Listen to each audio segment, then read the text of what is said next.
शिवपुर शहर की धड़कन अगर कोई थी तो वह था अर्जुन चौक। शहर के कोने में बसा यह चौराहा दिन भर धूल, धुएं और गाड़ियों के शोर में नहाया रहता था। यहीं से पूरे शहर के लिए अनाज, सब्जी और बाकी जरूरी सामान से भरे ट्रक गुजरते थे। कहते थे कि अर्जुन चौक अगर एक दिन के लिए रुक जाए तो शिवपुर के आधे घरों में चूल्हा ना जले। लेकिन इस चौराहे की एक और पहचान थी जो हर ट्रक वाले, हर ऑटो वाले की जुबान पर थी। पर दिल के अंदर दबी हुई यह पहचान थी वसूली की। अर्जुन चौक और उससे जुड़ने वाले हर नाके पर पुलिस की तैनाती थी। कागजों में यह तैनाती ट्रैफिक कंट्रोल और अपराध रोकने के लिए थी, लेकिन असलियत में यह एक खुली लूट का अड्डा था। हर गाड़ी, चाहे वह ट्रक हो, टेम्पो हो या फिर कोई छोटा मोटा ऑटो हो, उसे यहां से गुजरने की कीमत चुकानी पड़ती थी। सिस्टम बड़ा सीधा साधा था। एक हवलदार हाथ में डंडा लिए ट्रक के सामने आता। ड्राइवर खामोशी से खिड़की से एक हाथ से नोट बाहर निकालता। हवलदार नोट जेब में रखता और डंडे से जाने का इशारा कर देता। कोई बहस नहीं, कोई सवाल नहीं। इसे खर्चा पानी, चाय, नाश्ता या कभी कभी प्यार से गुप्ता जी का हफ्ता कहा जाता था। गुप्ता जी उस इलाके के थानेदार थे जिनका पेट शायद ही कभी भरता था। रकम छोटी नहीं थी।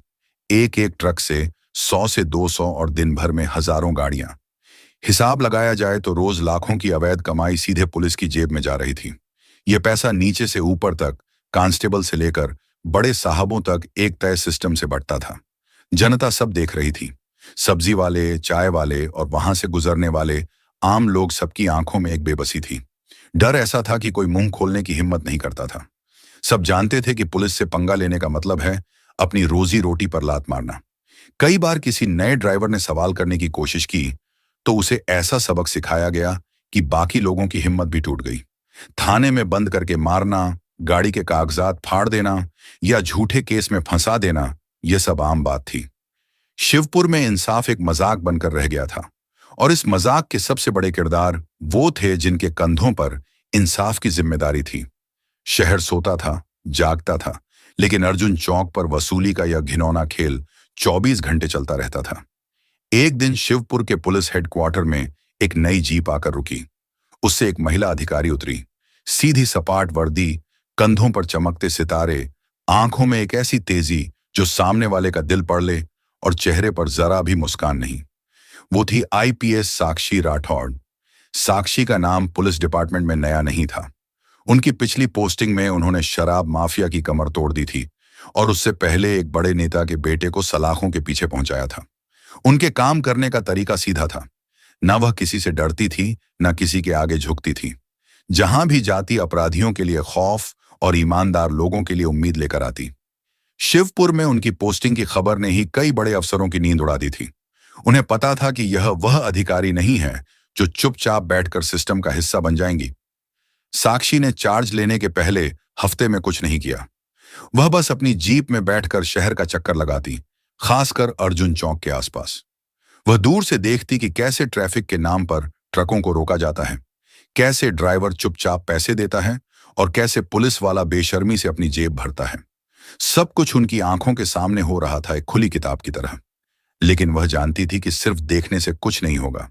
सबूत चाहिए, ठोस सबूत। और सबसे बड़ी मुश्किल यह थी कि इस खेल में खिलाड़ी भी वही थे और अंपायर भी वही। पुलिस डिपार्टमेंट के अपने ही लोग इस घिनौने धंधे में शामिल थे। जो कुछ ईमानदार अफसर और सिपाही बचे भी थे, वह इतने डरे हुए थे कि मुंह खोलने को तैयार नहीं थे। साक्षी ने अपने ऑफिस में बैठकर कई रातें गुजार दी। वह सोचती थी, इन पर हाथ कैसे डालूं?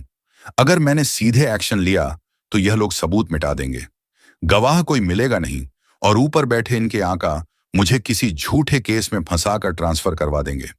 यह दुविधा उन्हें खाए जा रही थी। एक तरफ उनके उसूल थे और दूसरी तरफ एक ऐसा सिस्टम जो जड़ों तक सड़ चुका था। उन्हें पता था कि इस लड़ाई को लड़ने के लिए उन्हें कुछ ऐसा करना होगा जो आज तक किसी ने नहीं किया था। उन्हें खुद इस गंदे तालाब में उतरना होगा ताकि वह सबसे बड़ी मछली को पकड़ सकें। एक सुबह साक्षी ने फैसला कर लिया।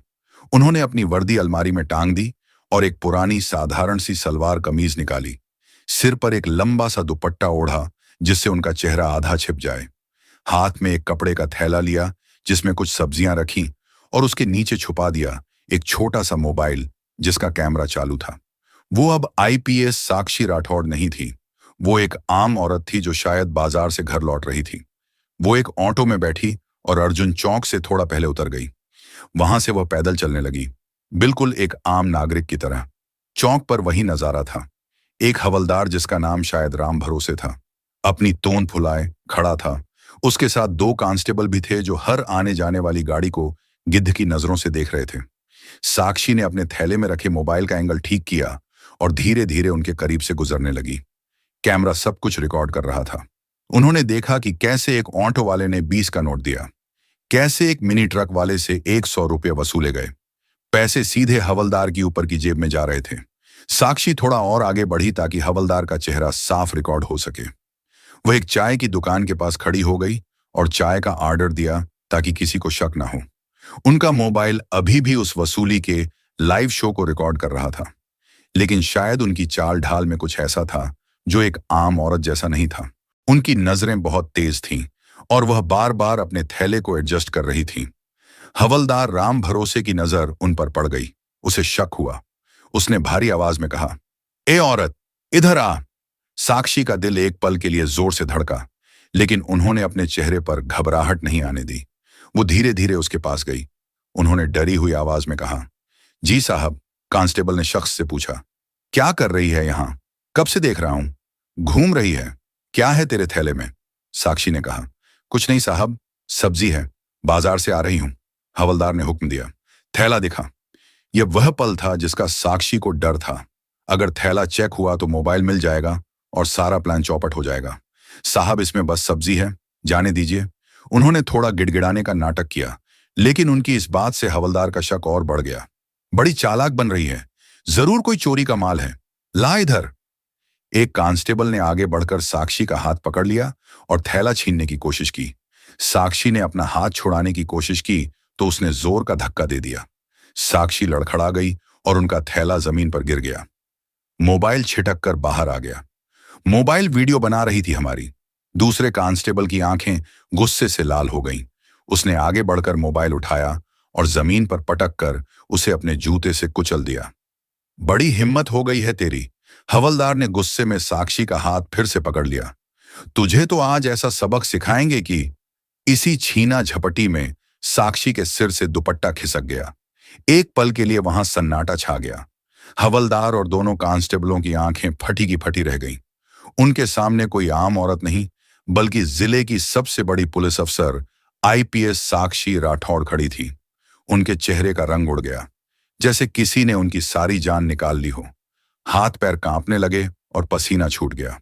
हवलदार राम भरोसे के हाथ, जिसने कुछ सेकंड पहले साक्षी का हाथ पकड़ा था, अब कांप रहे थे। उसने झटके से हाथ पीछे खींच लिया, जैसे बिजली का करंट लग गया हो। तीनों पुलिस वालों के चेहरे पर हवाइयां उड़ रही थीं। उन्हें यकीन नहीं हो रहा था कि जिस औरत को वह धमका रहे थे वह खुद उनकी सुपर बॉस है। साक्षी ने जमीन पर पड़े टूटे हुए मोबाइल को देखा, फिर उन तीनों के डरे हुए चेहरों को। उनकी आंखों में गुस्सा नहीं, बल्कि एक ठंडी फौलादी चमक थी। आज का दिन तुम्हारी वर्दी का आखिरी दिन है, उन्होंने शांत लेकिन दमदार आवाज में कहा। और इस वसूली के धंधे का भी। उन्होंने अपनी जेब से एक छोटा सा वॉकी टॉकी निकाला, जिसे उन्होंने अपनी सलवार के अंदर छुपा रखा था। बटन दबाते ही कंट्रोल रूम की आवाज आई, अल्फा 1 टू कंट्रोल, अर्जुन चौक पर तत्काल स्पेशल टीम भेजो। तत्काल उनकी आवाज में इतना अधिकार था कि वॉकी टॉकी पर दूसरी तरफ से कोई सवाल नहीं पूछा गया, सिर्फ एक जवाब आया, हाँ मैडम। अगले 5 मिनट में जो हुआ, अर्जुन चौक ने वैसा नजारा पहले कभी नहीं देखा था। नीली बत्ती वाली 4 पुलिस जीपें तेजी से आई और चीखते हुए टायरों के साथ रुकी। उनमें से काले कमांडो सूट में स्पेशल टीम के जवान उतरे, जिनके हाथों में ऑटोमेटिक हथियार थे। उन्होंने आते ही पूरे चौराहे को घेर लिया। टीम का लीडर इंस्पेक्टर अंकित भागकर साक्षी के पास आया। इन तीनों को गिरफ्तार करो। साक्षी ने उन कांपते हुए पुलिस वालों की तरफ इशारा किया। और चौक पर जितने भी पुलिस वाले ड्यूटी पर हैं, उन सबको हिरासत में लो, कोई बचना नहीं चाहिए। अंकित ने एक पल की भी देरी नहीं की। स्पेशल टीम ने तुरंत एक्शन लिया। राम भरोसे और उसके साथ ही गिड़गिड़ाने लगे, मैडम गलती हो गई, माफ कर दो मैडम, बाल बच्चे वाले हैं। साक्षी ने उनकी तरफ देखा तक नहीं। देखते ही देखते मौके पर मौजूद 17 पुलिसकर्मियों को पकड़ लिया गया। उनके साथ 2 दलाल भी थे जो पुलिस के लिए वसूली का काम करते थे। सबके हाथ बांध दिए गए और उन्हें जमीन पर बैठा दिया गया। साक्षी ने अपनी टीम को निर्देश दिया, सबकी जेब की तलाशी लो, एक एक रुपया हिसाब में आना चाहिए। आसपास की दुकानों के सीसीटीवी फुटेज जब्त करो। और हाँ, उन्होंने अपने टूटे हुए मोबाइल की तरफ इशारा किया, इसका मेमोरी कार्ड शायद बच गया हो, इसे फॉरेंसिक लैब भेजो। ये सबसे बड़ा सबूत है। भीड़ जमा हो गई थी। लोग अपनी आंखों पर विश्वास नहीं कर पा रहे थे। पहली बार वह देख रहे थे कि पुलिस खुद पुलिस को पकड़ रही है। उनके चेहरों पर डर की जगह हैरानी और एक दबी हुई खुशी थी। उस दिन अर्जुन चौक पर सिर्फ 17 पुलिस वाले और 2 दलाल नहीं पकड़े गए थे, बल्कि उस डर और चुप्पी की दीवार में पहली दरार आई थी जो सालों से शिवपुर के लोगों को खामोश रखे हुए थे। जैसे ही यह खबर शहर में फैली, पुलिस डिपार्टमेंट और राजनीतिक गलियारों में भूकंप आ गया। यह सिर्फ कुछ कांस्टेबलों की गिरफ्तारी नहीं थी, यह उस पूरे सिस्टम पर हमला था जो सालों से इस शहर को दीमक की तरह खा रहा था। उसी रात साक्षी के ऑफिस का फोन बजा। दूसरी तरफ एक जानी पहचानी मीठी लेकिन जहरीली आवाज थी। वह थे स्थानीय विधायक रमाकांत तिवारी। साक्षी जी नमस्कार, सुना है आज शहर में बड़ा एक्शन हुआ, तिवारी ने बनावटी अपनेपन से कहा। नमस्कार विधायक जी, एक्शन नहीं, बस कानून अपना काम कर रहा है, साक्षी ने सपाट जवाब दिया। अरे आप तो जानती हैं, ये छोटे मोटे सिपाही हैं। गरीब लोग बाल बच्चों का पेट पालने के लिए थोड़ा बहुत कर लेते हैं। आप जैसी बड़ी अफसर को यह सब शोभा नहीं देता। मेरी मानिए, मामले को ज्यादा मत फैलाइए, वरना आपकी सर्विस लाइन बहुत लंबी है, कहीं बीच में ही कट ना जाए। ये एक सीधी धमकी थी जिसे राजनीतिक भाषा में लपेटा गया था। साक्षी एक पल के लिए चुप रही। फिर उन्होंने कहा, विधायक जी, मैं अपनी लाइन की चिंता नहीं करती, लेकिन जो लोग कानून की लाइन तोड़ रहे हैं उन्हें मैं नहीं छोड़ूंगी। और हाँ, यह मामला अब सिर्फ कुछ सिपाहियों का नहीं रहा। उन्होंने फोन काट दिया। साक्षी जानती थी कि यह तो बस शुरुआत है, अब ऊपर से दबाव आएगा। उनके सीनियर अफसर जो खुद इस वसूली के हिस्सेदार थे, उन्हें रोकने की हर कोशिश करेंगे। अगले दिन सुबह ही उन्हें डीआईजी ऑफिस से बुलावा आया। डीआईजी शर्मा एक पुराने और धूर्त अफसर थे, जिनका नाम हमेशा से ही भ्रष्टाचार के मामलों में दबी जुबान में लिया जाता था। साक्षी, ये तुमने क्या किया? बिना किसी सीनियर को बताए इतना बड़ा ऑन ऑपरेशन? तुम्हें पता है इससे डिपार्टमेंट की कितनी बदनामी हो रही है? डीआईजी शर्मा ने गुस्से से कहा, सर, डिपार्टमेंट की बदनामी तब होती है जब उसके लोग वर्दी पहनकर वसूली करते हैं। मैंने तो बस उस बदनामी को साफ करने की कोशिश की है। साक्षी ने बिना डरे जवाब दिया, रिपोर्ट बनाओ और फाइल बंद करो। उन सिपाहियों को सस्पेंड कर दो। मामला खत्म, डीआईजी ने आदेश दिया। नहीं सर, यह मामला अब बंद नहीं होगा, यह अब खुलेगा। यह कहकर साक्षी उनके ऑफिस से बाहर आ गई। अब लड़ाई सीधी हो चुकी थी। साक्षी ने अपने सबसे भरोसेमंद अफसरों की एक गुप्त मीटिंग बुलाई, जिसमें इंस्पेक्टर अंकित भी शामिल था। अब वो लोग हमें रोकने के लिए हर हथकंडा अपनाएंगे, साक्षी ने कहा। हमारे पास जो भी सबूत हैं, उन्हें जनता और मीडिया के सामने लाना होगा।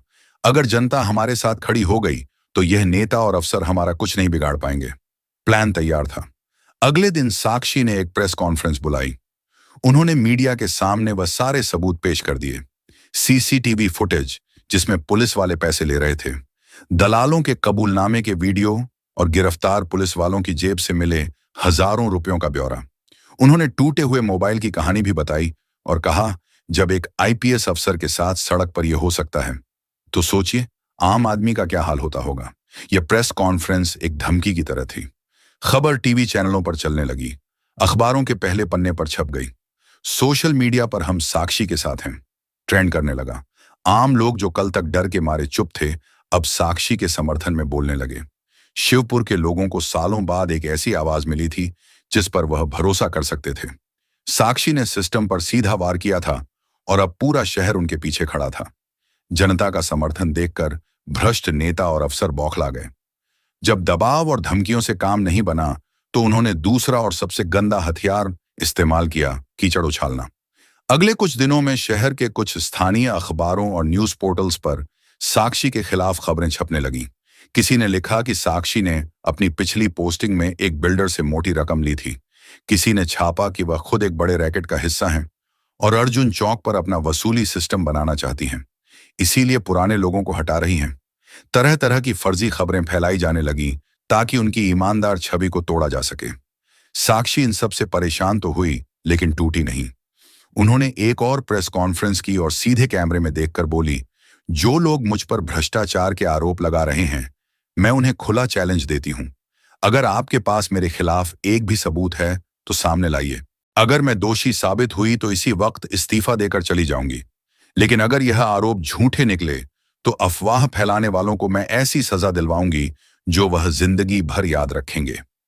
उनके इस खुले चैलेंज ने उनके दुश्मनों को और भी ज्यादा बेचैन कर दिया। अब उन्हें समझ आ गया था कि यह औरत ना तो डरेगी न रुकेगी। अब उसे रास्ते से हटाने का सिर्फ एक ही तरीका बचा था, हिंसा।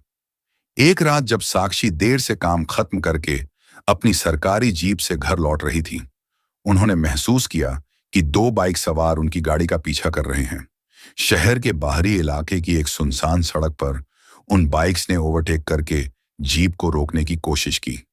साक्षी के ड्राइवर ने होशियारी दिखाते हुए गाड़ी की रफ्तार बढ़ा दी, लेकिन तभी सामने से एक काली एसयूवी ने आकर उनका रास्ता रोक लिया। एसयूवी से चार नकाबपोश लोग उतरे, जिनके हाथों में हॉकी स्टिक और लोहे की रड थी। वो जीप की तरफ बढ़ने लगे। साक्षी ने तुरंत अपनी सर्विस रिवॉल्वर निकाल ली। गाड़ी पीछे लो, तेजी से, उन्होंने ड्राइवर को चिल्लाकर कहा। ड्राइवर ने तुरंत जीप को रिवर्स में डाला और तेजी से घुमाकर वापस शहर की तरफ भगाया। बाइक सवारों ने कुछ दूर तक पीछा किया, लेकिन शहर की भीड़ में वह गायब हो गए। साक्षी का दिल जोर जोर से धड़क रहा था, लेकिन उनके चेहरे पर डर की जगह गुस्सा था। यह एक सीधी धमकी थी, एक जानलेवा हमला था। वह समझ गई थी कि अब उनके दुश्मन किसी भी हद तक जा सकते हैं। अगले दिन उन्होंने अपनी सुरक्षा बढ़ाने की जगह अपना इरादा और मजबूत कर लिया। वो उस काली एसयूवी के नंबर को ट्रेस करवाने में लग गई। जब इंस्पेक्टर अंकित ने उनसे कहा, मैडम, आपको और सावधान रहना होगा, ये लोग खतरनाक हैं, तो साक्षी ने उसकी आंखों में देखकर कहा, अंकित, अब तक वह शिकारी थे और मैं शिकार, पर अब खेल बदलेगा। अगला टारगेट वो नहीं, मैं हूं और मैं ही उनका शिकार करूंगी। उनकी आवाज में जो दृढ़ता थी, उसने अंकित के अंदर भी एक नया जोश भर दिया। अब यह सिर्फ एक केस नहीं था, यह एक जंग बन चुकी थी। हमले की कोशिश के बाद साक्षी समझ गई थी कि यह लड़ाई सिर्फ कुछ भ्रष्ट पुलिस वालों या एक विधायक तक सीमित नहीं है। यह एक बहुत बड़ा नेटवर्क है, एक मकड़ी का जाल जिसका केंद्र कहीं और है। उन्होंने एक गुप्त बैठक बुलाई। इस बार सिर्फ उनकी टीम नहीं थी, बल्कि anti corruption bureau, ACB, crime branch और स्टेट इंटेलिजेंस यूनिट के सबसे भरोसेमंद अफसरों को भी बुलाया गया। हमारे पास जो भी जानकारी है वह सिर्फ इस जाल का एक छोटा सा कोना है, साक्षी ने मीटिंग में कहा। यह उस मकड़ी तक पहुंचना है जो इस पूरे जाल को चला रही है। अर्जुन चौक की वसूली से जो पैसा आता है वह आखिर जाता कहां है? अगले 72 घंटे तक ये सभी टीमें एक साथ काम कर रही थीं। गिरफ्तार किए गए पुलिस वालों और दलालों से फिर से पूछताछ की गई, लेकिन इस बार तरीके अलग थे। कुछ को नौकरी बचाने का लालच दिया गया, कुछ को उनके परिवार का वास्ता। आखिरकार एक हवलदार टूट गया। उसने बताया कि वसूली का पैसा हर हफ्ते थानेदार गुप्ता के पास जाता है और वहां से एक हिस्सा डीआईजी शर्मा तक पहुंचता है, लेकिन सबसे बड़ा हिस्सा विधायक रमाकांत तिवारी के एक आदमी को दिया जाता है। यह एक बड़ी लीड थी। टीमों ने तुरंत डीआईजी शर्मा और विधायक तिवारी के बैंक खातों की जांच शुरू की, लेकिन वह लोग शातिर थे। उनके खातों में कोई सीधा ट्रांजैक्शन नहीं था। तभी इंटेलिजेंस यूनिट के एक अफसर को एक आइडिया आया। सर, हम इनके बैंक खाते क्यों देख रहे हैं? हमें इनके परिवार, इनके रिश्तेदारों और इनके नौकरों के खाते देखने चाहिए। और यहीं से परतें खुलनी शुरू हुई। पता चला कि डीआईजी शर्मा के ड्राइवर के खाते में पिछले 2 सालों में 50 लाख रुपए जमा हुए थे। विधायक तिवारी के दूर के एक रिश्तेदार जो एक छोटी सी दुकान चलाता था, उसके नाम पर 4 बड़ी प्रॉपर्टी खरीदी गई थी। पैसे का रास्ता साफ हो रहा था। वसूली का कैश हवाला के जरिए अलग अलग खातों में डाला जाता था और फिर उससे प्रॉपर्टी, सोना और बेनामी संपत्तियां खरीदी जाती थीं। सबूत हाथ में आते ही साक्षी ने एक बड़े ऑपरेशन का प्लान बनाया। एक ही दिन, एक ही समय पर डीआईजी शर्मा, विधायक तिवारी और उनके सभी संदिग्ध रिश्तेदारों और गुंडों के ठिकानों पर छापेमारी की गई। छापेमारी में जो मिला वह हैरान करने वाला था। विधायक तिवारी के फार्म हाउस के तहखाने से बोरियों में भरे हुए करोड़ों रुपए कैश मिले। डीआईजी शर्मा के घर के लॉकर से सोने की ईंटें और दर्जनों प्रॉपर्टी के कागजात बरामद हुए। सबसे बड़ा खुलासा तब हुआ जब तिवारी के एक दलाल के लैपटॉप से एक डायरी मिली। उस डायरी में सिर्फ शिवपुर का नहीं, बल्कि पूरे राज्य के अलग अलग जिलों से आने वाली वसूली की रकम का हिसाब था। यह नेटवर्क सिर्फ एक जिले का नहीं था, यह एक अंतरराज्य रैकेट था जिसे बड़े बड़े अधिकारी और नेता मिलकर चला रहे थे। शिवपुर तो बस इस बर्फीले पहाड़ का एक छोटा सा सिरा था। साक्षी ने जिस धागे को पकड़ा था वह एक ऐसे दैत्य से जुड़ा था जिसकी कल्पना भी उन्होंने नहीं की थी। जब जंग जान पर आ गई, जैसे ही नेटवर्क का खुलासा हुआ और छापेमारी की खबर फैली, पूरे राज्य की राजनीति और पुलिस डिपार्टमेंट में हड़कंप मच गया। अब साक्षी के दुश्मन सिर्फ शिवपुर में नहीं बल्कि पूरे राज्य में थे, और वह पहले से कहीं ज्यादा खतरनाक हो चुके थे, क्योंकि अब उनके पास खोने के लिए बहुत कुछ था। हमले और भी सीधे और जानलेवा हो गए। एक रात जब साक्षी अपने ऑफिस में काम कर रही थी तो थाने के बाहर अंधाधुंध फायरिंग हुई। गोलियां थाने की दीवारों पर लगी। मकसद डराना था, यह बताना था कि वह कहीं भी सुरक्षित नहीं है। अगली रात उनके सरकारी घर के बाहर भी ऐसा ही हुआ। साक्षी ने अपने परिवार को शहर से दूर एक सुरक्षित जगह पर भेज दिया। वह अब 24 घंटे अपनी टीम के साथ थाने में ही रहने लगी। लेकिन दुश्मनों ने सबसे कायराना हमला तब किया जब उन्होंने साक्षी की टीम के सबसे अहम सदस्य इंस्पेक्टर अंकित को निशाना बनाया। अंकित अपनी एक जांच के सिलसिले में शहर से बाहर गया हुआ था। लौटते समय कुछ गाड़ियों ने उसकी गाड़ी को घेर कर उसे अगवा कर लिया। खबर मिलते ही साक्षी सन्न रह गई। यह उनके लिए एक प्रोफेशनल झटके से ज्यादा एक पर्सनल हमला था। अंकित सिर्फ उनका सबॉर्डिनेट नहीं था, वह उनका सबसे भरोसेमंद साथी था जो इस लड़ाई में पहले दिन से उनके साथ था। साक्षी के अंदर गुस्सा और अपराध बोध का एक तूफान उमड़ पड़ा। मेरी वजह से यह सब मेरी वजह से हुआ, वह खुद से कह रही थी। लेकिन उनके पास दुखी होने का वक्त नहीं था। उन्होंने तुरंत अपनी कोर टीम को इकट्ठा किया। वह अंकित को मारकर हमें एक संदेश देना चाहते हैं। वह चाहते हैं कि हम डर जाएं, कि हम पीछे हट जाएं, लेकिन हम ऐसा नहीं करेंगे। हम अंकित को वापस लाएंगे जिंदा। क्राइम ब्रांच और इंटेलिजेंस की मदद से अंकित के मोबाइल की आखिरी लोकेशन ट्रेस की गई। पता चला कि उसे शहर के बाहर एक पुरानी बंद पड़ी फैक्ट्री में रखा गया है। साक्षी ने खुद रेस्क्यू ऑन ऑपरेशन को लीड करने का फैसला किया। यह एक बेहद खतरनाक मिशन था। उन्हें पता था कि वहां दर्जनों हथियार बंद बदमाश होंगे। रात के अंधेरे में साक्षी और उनकी टीम ने उस फैक्ट्री को चारों तरफ से घेर लिया। उन्होंने चालाकी से काम लिया। पहले फैक्ट्री की बिजली काट दी गई, जिससे अंदर भगदड़ मच गई। फिर स्मोक ग्रेनेड का इस्तेमाल करके धुएं का पर्दा बनाया गया। इस अफरा तफरी का फायदा उठाकर साक्षी और उनकी टीम अंदर घुस गई। अंदर गोलीबारी हुई, लेकिन साक्षी की टीम ज्यादा प्रशिक्षित और तैयार थी। उन्होंने एक एक करके बदमाशों को ढेर कर दिया। एक अंधेरे कमरे में अंकित एक कुर्सी से बंधा हुआ मिला। उसके चेहरे पर चोट के निशान थे, लेकिन वह जिंदा था। अंकित को छुड़ाने के बाद साक्षी ने कंधे पर हाथ रखा। मैंने कहा था मैं तुम्हें वापस लाऊंगी। अंकित की आंखों में आंसू थे, लेकिन वह गर्व के आंसू थे। इस घटना ने साक्षी को तोड़कर और भी ज्यादा मजबूत बना दिया था। उनका चेहरा पत्थर की तरह सख्त हो चुका था। उन्होंने मन ही मन कसम खाई, अब कोई रहम नहीं होगा, अब कोई पीछे हटने का सवाल ही नहीं उठता। इस खेल को मैंने शुरू नहीं किया था, लेकिन इसे खत्म मैं ही करूंगी। अंकित के अपहरण और बचाव ने इस जंग को निर्णायक मोड़ पर ला खड़ा किया था। साक्षी को पता चल गया था कि इस नेटवर्क का सरगना, जो अब तक पर्दे के पीछे था, अब खुलेआम खेल रहा है, और वह कोई और नहीं बल्कि विधायक रमाकांत तिवारी ही था। छापेमारी में मिले सबूत और अब यह हमला, सब कुछ उसी की तरफ इशारा कर रहा था। साक्षी ने अपनी सबसे बड़ी और आखिरी लड़ाई की तैयारी शुरू की। इस ऑपरेशन को नाम दिया गया ऑपरेशन न्याय।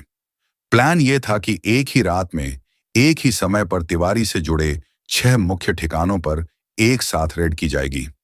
इन ठिकानों में उसके हथियार रखने का गोदाम, ड्रग्स छिपाने की जगह और हवाला का ऑफिस शामिल था। लेकिन सबसे बड़ा और सबसे अहम ठिकाना था शहर के बाहर बना तिवारी का आलीशान फार्म हाउस। इंटेलिजेंस की रिपोर्ट के मुताबिक तिवारी ही खुद वहीं छुपा हुआ था, और उसने उस फार्म हाउस को एक किले में तब्दील कर दिया था, जिसके चारों तरफ प्राइवेट गार्ड्स का पहरा था। साक्षी ने तय किया कि वह खुद फार्म हाउस वाली टीम को लीड करेंगी। आधी रात का वक्त था। चारों तरफ घना अंधेरा और सन्नाटा। साक्षी और उनकी स्पेशल कमांडो टीम ने फार्म हाउस को चुपचाप घेर लिया। सभी टीमें अपनी पोजीशन पर हैं। साक्षी ने अपने वॉकी टॉकी पर धीरे से पूछा, यस मैडम। 6 अलग अलग जगहों से एक साथ जवाब आया, गो। साक्षी का आदेश मिलते ही पूरे शहर में एक साथ ऑपरेशन न्याय शुरू हो गया। फार्म हाउस पर साक्षी की टीम ने जैसे ही गेट की तरफ बढ़ना शुरू किया, अंदर बैठे गार्ड्स ने फायरिंग शुरू कर दी। रात का सन्नाटा गोलियों की आवाज से गूंज उठा। पुलिस और गार्ड्स के बीच एक भीषण मुठभेड़ शुरू हो गई। साक्षी ने कवर लिया और अपनी टीम को निर्देश दिए, टीम अल्फा दाहिनी तरफ से घेरो, टीम ब्रावो मेरे साथ रहो, हमें मेन बिल्डिंग तक पहुंचना है। गोलियों की बौछार के बीच साक्षी और उनकी टीम दीवार फांद कर अंदर घुस गई। फार्म हाउस के अंदर का नजारा किसी जंग के मैदान जैसा था।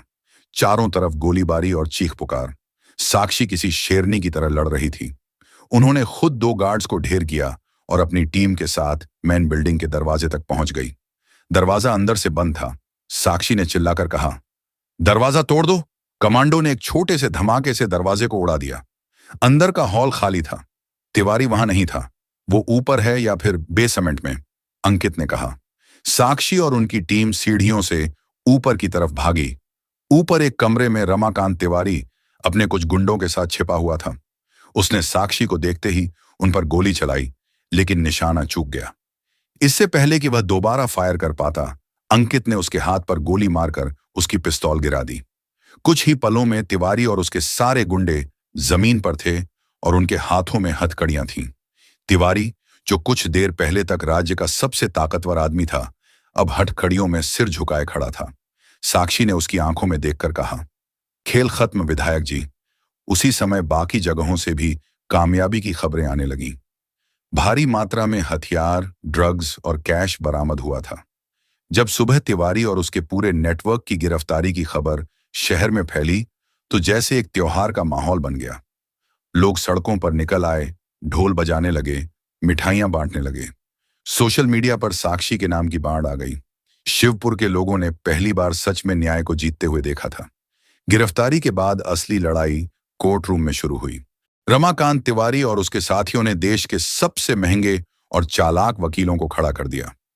उनकी रणनीति साफ थी, सबूतों को झूठा साबित करना, गवाहों को डराना धमकाना और केस को जितना हो सके लंबा खींचना। वकीलों ने कोर्ट में हर तरह की चालें चली।